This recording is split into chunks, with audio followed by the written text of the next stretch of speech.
The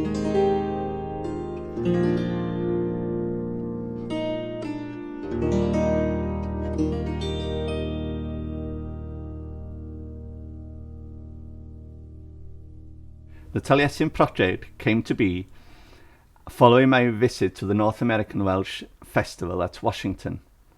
Mary Morgan from the North American Welsh Choir asked me if I'd be interested in designing shawls and ties for the choir for the following year's festival that would be held at Milwaukee, Wisconsin, the home of Frank Lloyd Wright, the famous Welsh American architect and designer. He became the main focus of the design work, but also not just looking at his architecture and his glasswork and interior work, but also looking at his Welsh connection, his Welsh roots from Cardigan in Wales, from his Unitarian background at Llwyn Rhydowen, the old Welsh chapel where his mother and family were, but looking also at the products of the Welsh blanket that was woven in those areas traditionally, and seeing the similarities, coincidentally perhaps, between the Welsh blankets of that area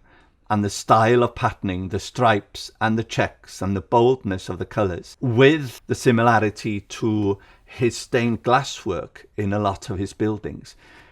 That fusion became really interesting to try and incorporate into the Welsh shawls for the choir. And if I could get that hint at both traditions, that would be a really lovely way of celebrating the Welshness of Wisconsin and the American side of his family as well.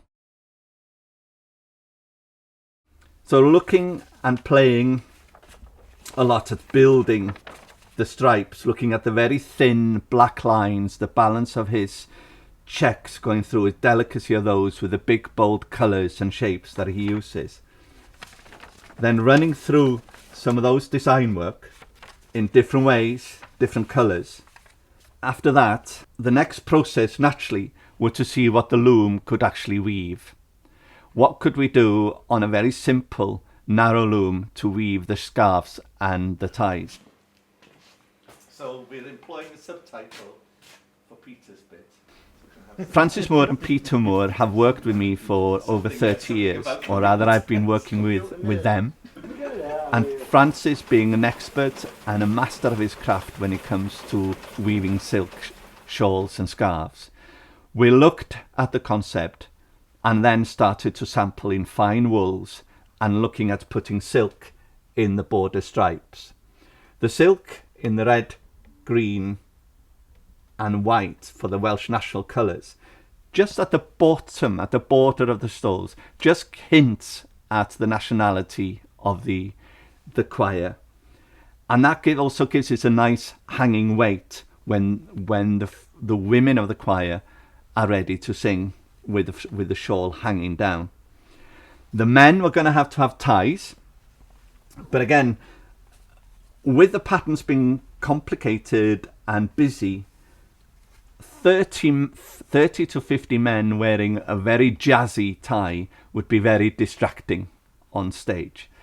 And the idea was to give it that clean, classical, rustic Welsh look that hinted also at Frank Lloyd Wright's balance of lines and checks. So a very classy Welsh looking wool checked stripe was needed for the men. This would just echo what the women are wearing. The main centerpiece of the design will be the shawls with their long stripe in the middle and the balance of the red, white and green for the national colours at the edge. Having sampled with Peter and Francis on the loom, the various checks, the various colours, the various weights, the length of the body of the fabric, how long they need to be for the right balance of a nursing shawl or a wrap that would look well on stage, we went into full production.